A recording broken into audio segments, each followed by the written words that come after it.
Students, teachers, relatives, optometrists, psychiatrists, dog whisperers. For some reason, you made the choice to come celebrate this day as someone we know makes one of the biggest changes of their lives and moves on to, if all goes as planned, bigger and better things. But that's the thing. It's not planned. And much like all of our lives leading up to this point, one can never predict what will happen next. Many of us are obsessed with these 2-year and 4-year plans, mapping out at exactly what age things will happen. I remember it was back in middle school when people first started asking me if I would be their backup husband. A backup husband is someone you marry if by the time you are 30, you are still single. And I'm thinking, I'm 12.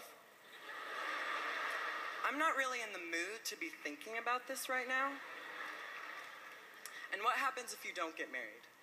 Plans fail and everything just doesn't fall into place. Will you still be happy? Then I see people like my parents. I see the fervor and enjoyment they have for life and the fun they have with everyday activities. And it's not just my parents, it's neighbors and teachers and many of my friends' parents. And I'm not just saying this because they're probably here, but because I'm able to see youth and people in their 40s, 50s, 60s, and even onwards.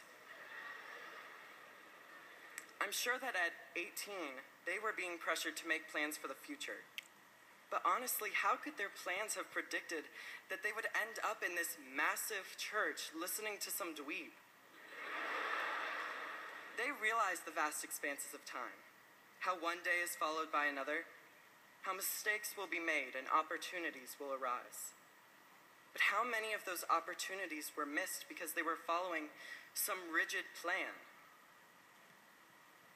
It seems to me that people are recognizing their youth and understanding real success in later and later stages of their lives.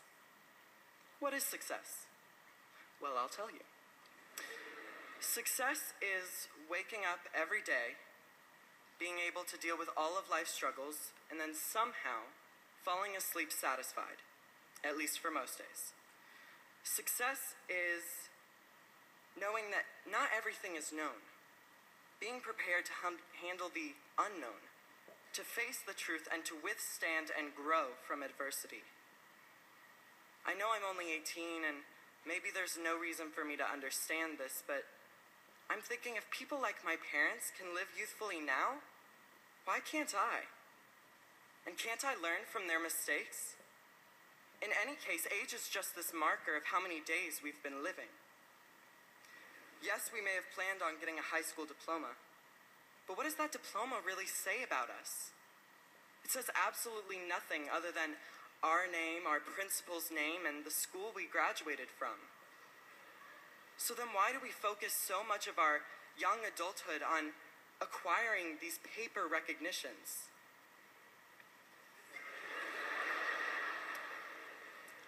When did life become about building your resume? Life is truly about what we do with our ideas, how we interact with the people around us, how we contribute to the world, and about the passions we follow. A vague word, I know, but passion used to be this ideal that people pursued and refined throughout their lifetime. But sometimes passions don't fit into equations, and they're ignored. People are afraid of passions because they can't be defined. They can change and they can't be predicted.